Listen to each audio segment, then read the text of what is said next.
From the Pentagon, this is a special edition of Army Logistics News. The Big Move, meeting logistics challenges in Iraq and Afghanistan. Already, we have closed or turned over to Iraq hundreds of bases. We're moving out millions of pieces of equipment in one of the largest logistics operations that we've seen in decades.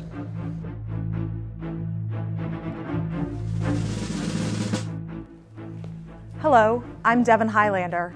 Today, we bring you a series of reports on the Big Move, how the Army removed all the combat forces from Iraq and closed more than 400 bases, while simultaneously moving 30,000 new service members and their equipment into Afghanistan. We start here in Washington, where our analyst, Steve Turner, looks at the numbers. Devin, this is the largest logistics operation the U.S. military has seen since World War II. During the peak of operations in Iraq, the Army supported 290,000 military personnel and contractors, as many people as live in Lexington, Kentucky. Lieutenant General Mitch Stevenson told us about the preparations. But there was a plan that started a year and a half ago that had a monthly goal that we would get to. And sometimes we hit the monthly goal, sometimes we didn't hit the monthly goal. But we immediately knew when we didn't that we were off track and could apply attention to figuring out how we got off track and get back on track. By the beginning of Operation New Dawn, the Army was on track for success, reducing by 60% both the number of troops and the heavy rolling stock. They reduced the number of bases by 80% by either closing or transferring them to the government of Iraq. They reduced by almost 85% the amount of ammunition on the ground. And there has been a 90% reduction in the number of daily convoys. At peak, the Army had 3,100 trucks on daily convoys. Today, they have an average of 280. So, armed with an adequate amount of time, we've had plenty of time to do this right, a good plan in the beginning, metrics to measure ourselves, and a lot of hard-working people. It's just come together like clockwork, like a typical Army operation. You know, efficient, well-planned, well-executed. But the mission is not over yet. And probably next summer, we'll do the same thing that we've done up to now to get down to 50,000, to take us then from 50 to 0. Same metrics, the whole deal. From the Pentagon, I'm Steve Turner. With all the equipment in Iraq, the first question might be how the Army decides what goes where. Scott Malone of the 1st Theater Sustainment Command has more on the complex process of packing up. Bases in Iraq are being returned to the Iraqis by the dozens, and U.S. forces are withdrawing by the thousands. Getting the vehicles and equipment out is also an important and intricate part of the process that is headed up by 1st TSC's 1st Sustainment Brigade. In some cases, the voyage can take up to 3 days, and with the potential for ambush or roadside bombs, the drivers take on tremendous risks. Once in Kuwait, the vehicles are taken to wash racks on Camp Arafjan, where they're cleaned and inspected thoroughly in order to gain clearance from U.S. Customs. Then they're taken to the port of Shuaiba on the Persian Gulf and loaded onto contracted vessels. These vessels resemble a large floating parking garage and can carry up to 9,000 tons of cargo on a single voyage. We ensure it's properly documented, properly customs cleared, drive it down to the pier, prep it to be loaded onto a ship. The ship arrives, we load it onto a ship, and the ship sails away to its final destination. With each successful departure, the mission in Iraq becomes a little closer to completion. Reporting for the 1st Theater Sustainment Command at the port of Shuaiba, Kuwait, I'm Scott Malone. When packing up, one unit's trash or excess could be another unit's treasure. To help materiel get to the right people, small teams were mobilized across Iraq as part of Operation Clean Sweep. Sergeant Nandis Powell reports from Al-Assad, Iraq, on how millions of dollars of excess equipment was redistributed. More equipment and supplies become excess in Iraq as units draw down and bases are returned to Iraqi ownership. As part of Operation Clean Sweep, mobile redistribution teams help put the materials back into the system. After teams verify inventories, equipment can return to the fight, ending up at other bases throughout Iraq or even Afghanistan. Chief Warrant Officer 2 Michael Adkins explains just how much of an impact the MRTs have. Over the last 11 months, about $1 billion worth of material back in the system. In the 6 months the MRT has covered much of southern and western Iraq, Sergeant Christopher Adams has seen a significant impact on how much his team has contributed. We have saved the United States government over $160 million. More than $500,000 of that came from only a few days of a mission scheduled to last several weeks at Al Assad. From Al Assad, I'm Army Sergeant Nandis Powell. When Army Logistics News continues, we'll hear about the move of additional troops into Afghanistan. And later, Gail McCabe provides a special report on the big move from Kuwait. Stay tuned. Anybody seen a couple of property book actions to clean up? ACU top, $39. Night vision goggles, $5,000. Mark 19, $15,000. Binoculars, $17,000. Tactical radio, $34,000. MRAP, $300,000. Knowing where all your equipment is? Priceless.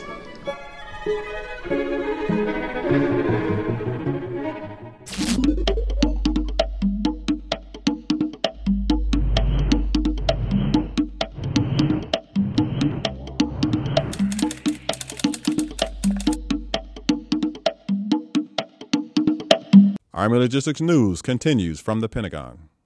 Now to the war U.S. forces are fighting in Afghanistan.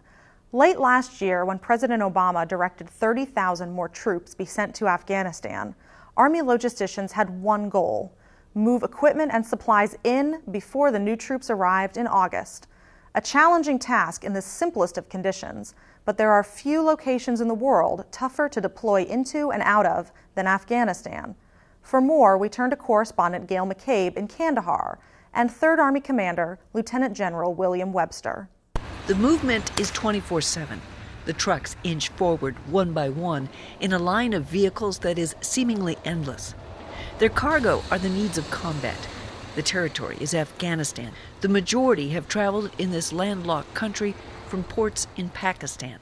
More than 6,000 trucks and drivers are on the roads here in Afghanistan, bringing the goods for the coalition forces. A lot of trucks. We average just through here at least 200 a day. Of course, today is a slow day because it's a holiday for them on Fridays. But our peak between both ECPs is somewhere around 600, 700 trucks a day. The support slice in the plus-up of forces into Afghanistan rolls through ECPs, entry control points, like this one at Kandahar Airfield. This ECP is a partnership operation. Soldiers of the Bulgarian Army greet, organize, and funnel the trucks through X-ray scans, and then process the drivers for added security and safety. The piles of paperwork attached to the cargo, documentation, and verification is in the hands of the 386th Movement Control Team, part of Joint Sustainment Command Afghanistan, with oversight by U.S. 3rd Army. We tend to see a lot of gravel trucks and things of that nature going to the construction sites and the concrete plants. We also tend to get a lot of trucks bringing in cargo for troops from the states. Shipments destined for coalition forces tasked with winning a war.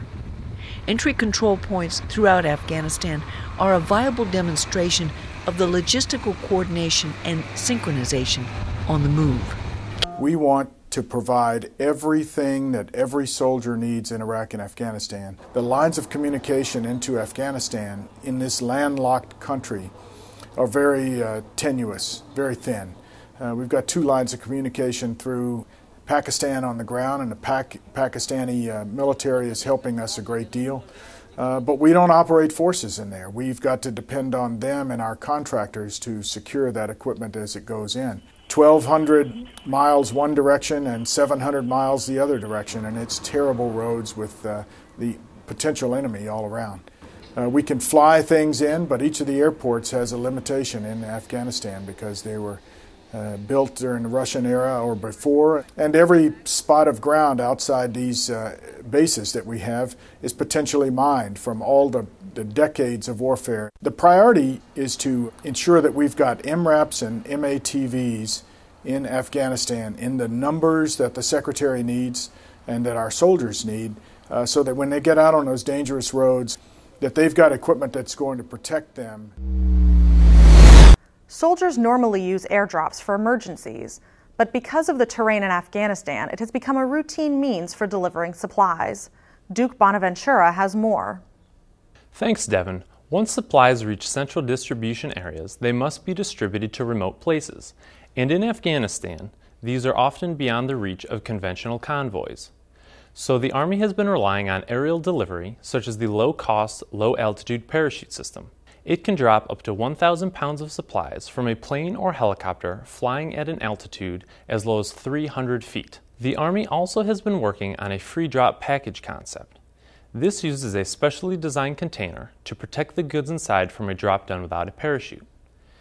To give you an idea of how big a business airdrops are becoming for the Army, logisticians dropped 1.2 million pounds of supplies in 2005. They dropped 13.5 million pounds during the first 6 months of this year, and they are projected to drop nearly 30 million pounds of supplies by the end of 2010. For Army Logistics News, I'm Duke Bonaventura. To ensure convoys keep rolling in Afghanistan, motor pools are hard at work fixing equipment. Staff Sergeant Lance Heinzelman introduces us to members of the motor pool at Forward Operating Base Joyce. When a vehicle comes in for repairs at Forward Operating Base Joyce, the men of Task Force No Slacks Motor Pool get to work. It's their job to get military vehicles of all types back on the road, patrolling the areas of Kunar Province. This MRAP came in a few weeks ago, and now it's ready to return to the field. It came in about a month ago in the beginning of June. It received an IED hit to the front end, demolished it completely. We did reports on it. It was in excess of over $100,000 of damage. We were able to actually repair it with parts on hand, and it's going to be back up today. So the company is going to be ready to pick it up today. The Task Force No Slack Motor Pool does their part to help keep the Army rolling along. Air Force Staff Sergeant Lance Heinzelman, Bob Joyce, Afghanistan. We're going to take a quick break, but when we return, we have reports from Kuwait and a curious machine that's helping the drawdown.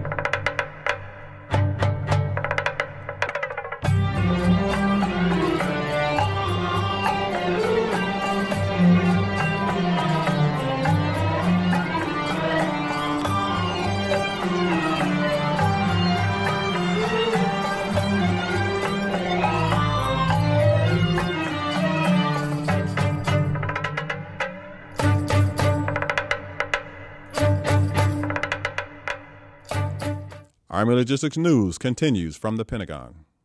Welcome back to Army Logistics News.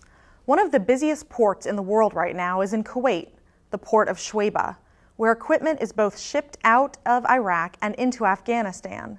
Here's Gail McCabe with the full story. The port of Shuaibah is a critical component in sustaining the fight, supporting the warfighter. Primary missions for U.S. Third Army. Here in Kuwait, it's a mission that translates to movement in a big way. What you see here is an actual commercial vessel. It's considered a ro-ro, which means it's roll on, roll off. And what's taking place right now here at the port of Shuaibah, here on berth 15, is an actual download of cargo. The cargo represents two combat theaters. Generally speaking, if it's brown, it's on its way to Pakistan and the port of Karachi for delivery into Afghanistan. If it's green, it's returning to the States. The turnaround is constant and virtually nonstop. Ships like this have brought in MRAPs to M1s to Humvees. Over the last 4 months, they've brought more than 16,000 pieces of equipment in and out of Kuwait. Military sea lift is one of the primary avenues of logistical transport into this part of the world. You name it, we get it. It could be wheeled vehicles, it could be tracked vehicles, it can be containers, it could be trailers, small, large. We also get aircraft. Shuaibah is a major port of entry in the Persian Gulf. Coordinating the military flow at this commercial hub is challenging and complex. There are a lot of moving parts, and we have to be able to work with vessel schedules, with what the Kuwaiti Port Authority wants to do here on a daily basis, on a weekly basis, as well as what we're trying to accomplish. Which is to support the warfighter and sustain the fight. Gail McCabe, Kuwait. Working in tandem with the Port of Shuaibah is Lot 58, where teamwork gets the job done. Private First Class Jeremy Odom brings us more. Soldiers in theater often refer to Lot 58 in Camp Arifjan, Kuwait, as the Big Storehouse. Lot 58, which belongs to 2nd Battalion 401st Army Field Support Brigade, plays a vital role in the drawdown from Iraq and buildup of Afghanistan. The lot acts as a distribution center responsible for all the equipment that is withdrawn from Iraq. Well, Lot 58 is kind of like a big catcher's mitt for all the equipment coming from Iraq. And then we have 3 missions here: is either retrograde it back to the United States, send it to Operation Enduring Freedom, OEF, or keep it here in Kuwait as Army Preposition Stock or Theater Sustainment Stock, TSS. As the equipment comes into Lot 58 by the truckloads from Iraq, the teams decide how to distribute the equipment. Recently, they have been averaging between 400 and 500 pieces per week. However, as the drawdown increases, so will their workload. Lot 58 possesses the manpower and storage to process up to 2,500 pieces per week. This is like a living organism here. I mean, convoys come in, we get the disposition, process the, MRAPs or whatever the case may be, and then we get them out. All of that theater-provided equipment that has been purchased or acquired in the last 8 years up in Iraq, for Iraq, all that stuff's coming down here now. Lot 58 is comprised of soldiers, Army civilians, Department of Defense contractors, and Department of Defense civilians, and together their motto is teamwork. That is what it takes to accomplish this 3rd Army mission. Reporting from Kuwait, I'm Army Private Jeremy Odom. Now we continue with Gail McCabe reporting from Kuwait with the Quality Assurance Inspector, who makes sure equipment going out to troops is mission ready. Sergeant First Class Kofi Primus has been there 4 times, in fact, twice in Afghanistan. Experiences that motivate him to be really good at what he does. Pretty much looking for oil leaks, loose bolts. 29-year-old Primus is a member of U.S. 3rd Army, U.S. Army Central Command, where the #1 priority is supporting the warfighter, making sure soldiers have what they need to get the job done. For Primus, who works in the Maintenance Quality Assurance section, it's serious business. Serious business. Real serious. 100%. So we don't want that when they go out in a mission that the vehicle fails on them. If the vehicle fails on them out of a mission coming from us, that's a failure on our behalf. Kuwait is the primary transition point for the responsible drawdown of equipment coming out of Iraq, as well as Army materiel flowing into Afghanistan. Some 18,000 pieces of rolling stock and more than 35,000 containers have passed through 3rd Army's jurisdiction in the last year. Here in the maintenance bay, the majority are headed to Afghanistan. A brand new piece of equipment that's ready to roll. All they have to do is get on the truck and roll out. According to Primus, getting vehicles ready to roll is his business. And when it gets his mark, it's a serious sign of commitment to his fellow soldier. Ready to go out to the warfighter. Gail McCabe, Kuwait. Logisticians in Kuwait also handle ammunition. Rebecca Waddle reports on a machine that's making their jobs easier. If we can have coin sorters in grocery stores across America, the Army felt that there should be a machine capable of sorting bullets. And that's exactly what we have in Kuwait. Working with industry, the Army developed the Automated Tactical Ammunition Classification System, or ATACS. Manual inspection of ammunition is time-consuming and resource-intensive, but this machine can inspect and sort up to 5,000 rounds per hour, depending on the caliber. The latest model was delivered to Kuwait in June.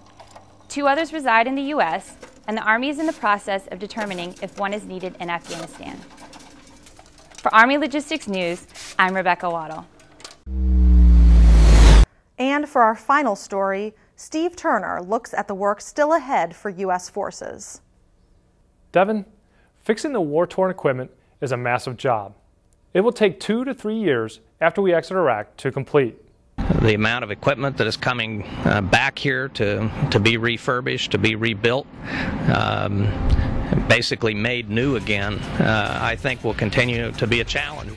The equipment coming home has been operating in a very tough environment.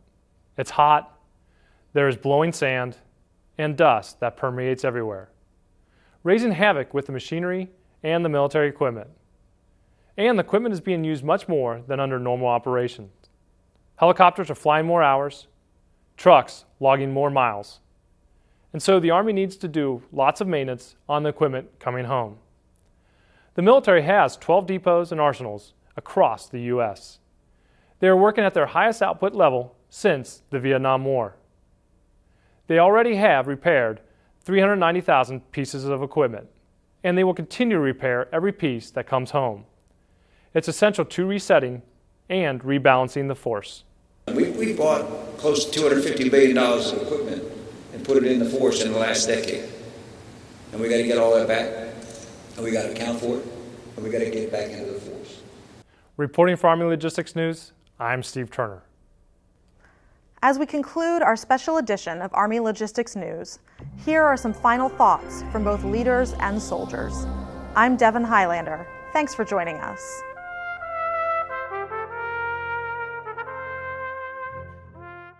I want to give a plug to a bunch of unsung heroes here. That we oftentimes focus on, the front end, the war fighters, if you will, the combat troops per se. Although everybody on the ground, I also believe, is in combat and in a combat zone. But those that oftentimes don't get credit are the logistics support. They've been magnificent. No other country in the world could do what we're doing, not only in Iraq, but also in Afghanistan. And it's a great tribute to the logisticians and all the services. I actually just re-enlisted. I got another 4 years.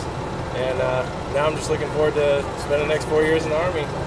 What's the best part about being back? Just going home to see my family. I miss them so much.